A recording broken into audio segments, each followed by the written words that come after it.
Shabbat Shalom. Ao vermos previamente o momento de compartilhar nossas mensagens, as imagens da sinagoga, é como se a gente pudesse ser transportado para a sinagoga. Esses transportes espirituais é o que a Torá nos convida a fazer. A Torá convida a sairmos do nosso lugar. Lugar aqui não se refere necessariamente ao lugar físico, ao local físico, e sim lugar do medo no qual nos agarramos ao que está fixo. E quando algo muda, bate o desespero. E assim o convite para sairmos do lugar, a fim de não deixarmos o desespero predominar. O convite da Torá na Parashá dessa semana, na porção lida essa semana é: vá ao deserto. Vá ao deserto da mesma maneira que nosso povo esteve no deserto ao sair da escravidão. Também aqui, deserto não é um lugar geográfico. Não é um deserto de areia com sol tórrido de dia, vento gélido cortante à noite. Mas o deserto dos espíritos áridos, dos extremismos que, como o sol tórrido, queima os relacionamentos e dos radicalismos que congelam como o vento gélido cortante o convívio. Vá ao deserto, nos convida a Torá para transformá-lo. E através dos instrumentos que recebemos, podemos transformar. Assim, a Torá descreve que para fazermos face aos exércitos dos espíritos e mentes, ao acendimento da menorá, do candelabro de 7 braços. E aqui é a imagem descrita na Parashá, na porção da Torá. Observem, as 3 chamas de cada lado estão inclinadas para o centro. Não há truque de colocar o suporte da chama inclinado. Estão todas no mesmo plano e todas orientadas para o centro. Do ponto de vista da física, talvez isso seria inviável. Mas o ensinamento é: no deserto dos extremos, do radicalismo e das polarizações irracionais, busque o equilíbrio. Transforme. Busque o equilíbrio. Traga a luz do equilíbrio que respeita as diferenças e valoriza o convívio. Na haste central da menorá está escrito Shabbat, porque a cada Shabbat renovamos o valor do equilíbrio. Equilíbrio é complementar-se, contemplando as diversas luzes que iluminam a amplitude da vida. De acordo com a tradição chinesa, Qi, a energia vital presente em tudo, é composta pelo equilíbrio de forças opostas, representadas em um círculo. Yin é a metade pesada e escura, enquanto a leveza do Yang ocupa o espaço contrário. Apesar das características opostas, não são considerados rivais, mas sim elementos complementares.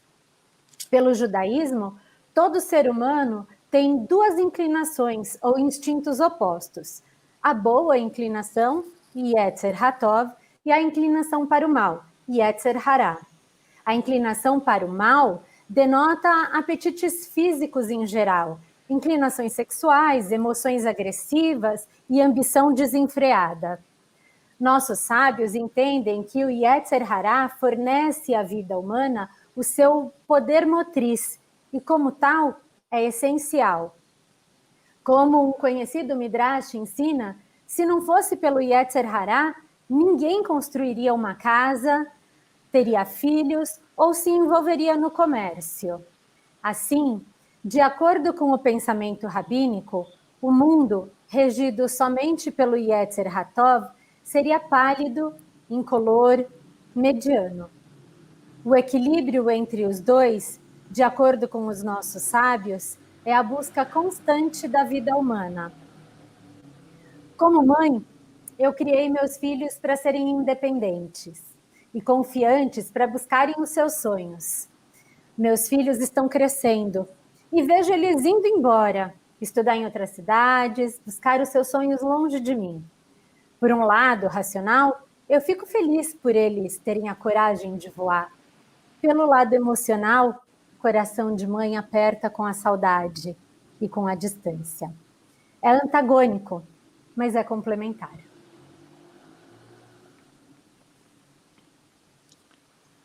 No século XX, o rabino norte-americano Arthur Herzberg foi aluno do rabino Mordechai Kaplan. E o pensamento de Mordechai Kaplan influenciou várias comunidades, inclusive a nossa área. Como aluno, Herzberg apresentou um trabalho para seu professor, o rabino Kaplan. E depois que apresentou esse trabalho, o professor, o rabino Kaplan, perguntou em tom de reprovação: de quem são essas ideias absurdas?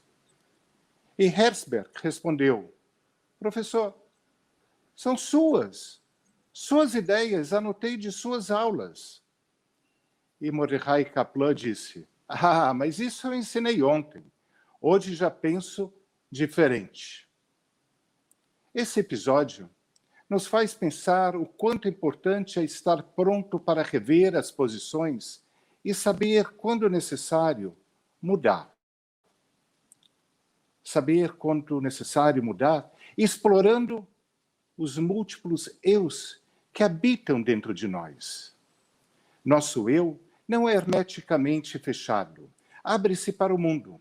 E por isso, dentro da mesma pessoa, brotam vários eus. O eu é no singular, mas dentro desse singular há um plural. O eu emotivo e o racional. O eu corajoso e o tenebroso. O eu raivoso e o conciliador. O eu que esbraveja e o que pondera. O eu que cria e o que repete. O eu esperançoso e o apavorado. O eu sociável e o que se isola. O eu que sonha e o eu que receia. Equilíbrio é permitir que cada um desses múltiplos eus se expresse conforme o momento da vida, sem receio, novamente, de mudar quando necessário for. Vayomer Adonai Elohim lo tov yot adam levado, selo ezer kenegdo. O Senhor disse: não é bom que o homem esteja sozinho. Eu farei um ajudante adequado para ele. Assim, traduzimos a segunda narrativa bíblica acerca da criação da mulher. No entanto, o que se tornou um dos fundamentos para a subjugação da mulher em nossa sociedade, afinal, essa narrativa diz que a mulher é criada para ajudar o homem. Em realidade, é fruto de uma má tradução. O significado de Ezer, em hebraico, pode significar auxiliar, ou salvar e ser forte. Na Torá, a palavra Ezer é usada 21 vezes. 2 vezes se referindo à criação da mulher. 3 vezes pedindo ajuda a nações vizinhas. E todo o resto como para Deus, como protetor de Israel. O que esses versículos bíblicos têm em comum é que Ezer é usado consistentemente como um contexto militar. Ezer, então, é força. A palavra hebraica kinegdó significa oposto, contrário ou correspondente. Homem e mulher são criados de forma igual e única, como forças opostas que se correspondem e se ajudam. Como explica o comentarista francês medieval Rache, literalmente oposta, oposta a ele. Se ele for digno, ela será uma ajuda para ele. E se ele for indigno, ela se oporá a ele para lutar contra ele. Assim somos enquanto casais, 2 opostos que se atraem. Claro, deve haver uma infinidade de aspectos em que há harmonia, mas é justamente nos aspectos em que as nossas características são opostas que ocorrem os melhores momentos de troca e construção. Eu sou impulsiva, Meu marido, Paulo, é ótimo para fazer planos ultra elaborados. Era assim, lá num passado distante, pré-pandemia, que planejávamos as nossas viagens.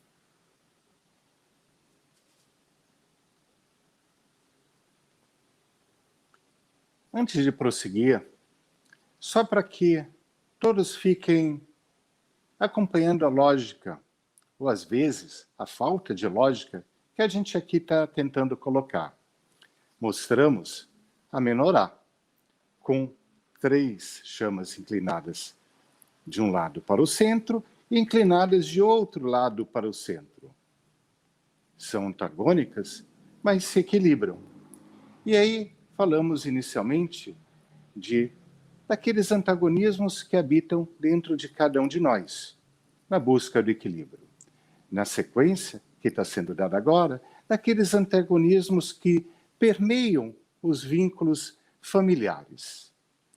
Então, continuando com essa ideia dos vínculos familiares, o poeta israelense Yehuda Mihai sugere: sejamos como Abraão, o patriarca Abraão, que na condição de filho rompeu com o pai, abrindo o caminho para o judaísmo.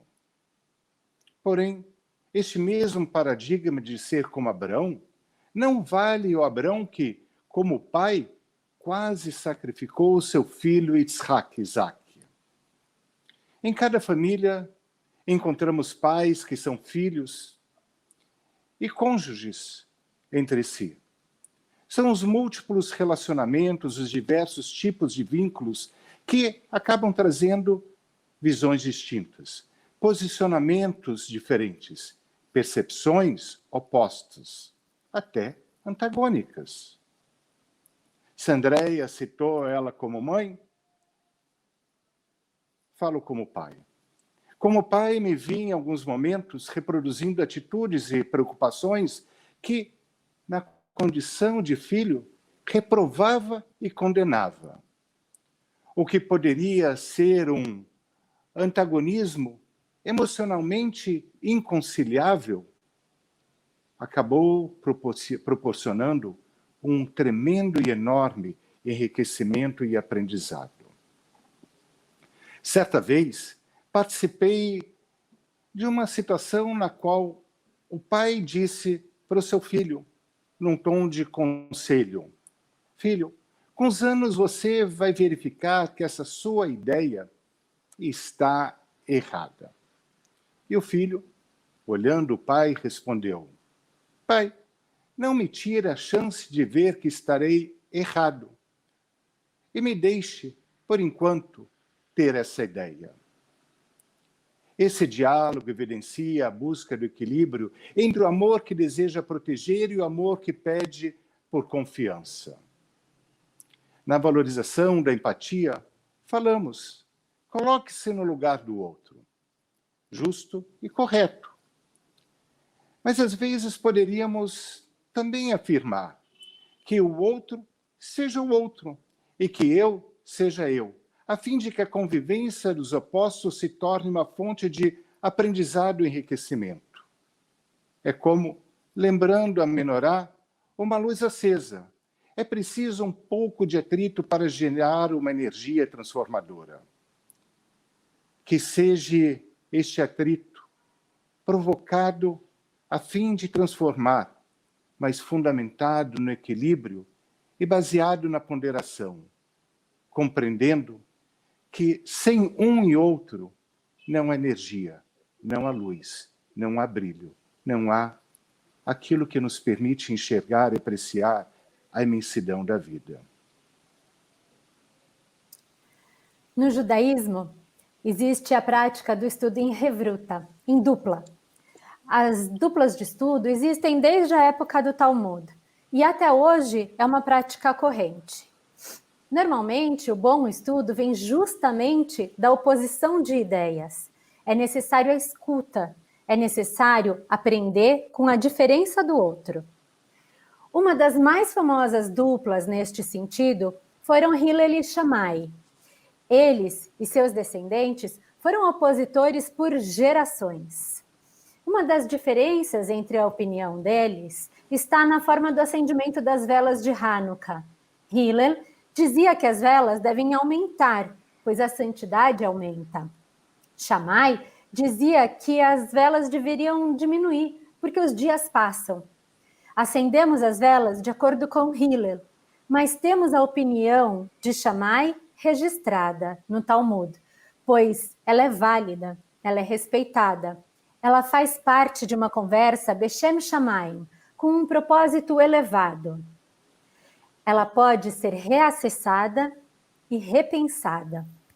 Fora do ambiente de estudos, os descendentes de Hillel e Shammai podiam se casar entre si, o que significa que as diferenças deles eram somente dentro do âmbito da casa de estudos.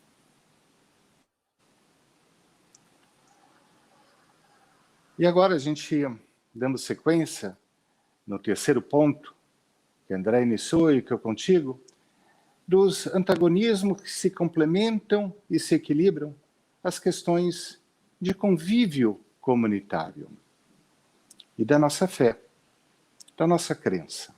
O rabino contemporâneo Irving Greenberg ensina: há um momento de fé e um momento de dúvida. Poderiam se antagonizar, fé e dúvida. No entanto, a dúvida é importante para reforçar a fé, evitando que essa fé se torne intransigente.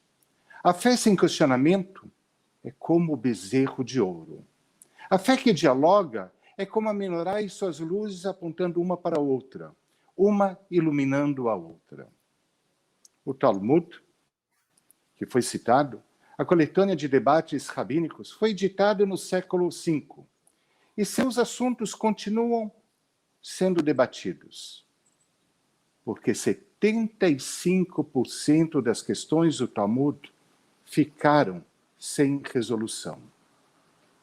Isso pode ser preocupante, tanto debate sem resolução. Porém, isto é um convite para entender que cada tempo e cada lugar geram novas circunstâncias, fomentando continuamente o debate. E importante, no debate, o Talmud registra todas as opiniões. Como dito, a de Hillel majoritária, a de Shammai minoritária. Todas as opiniões registradas.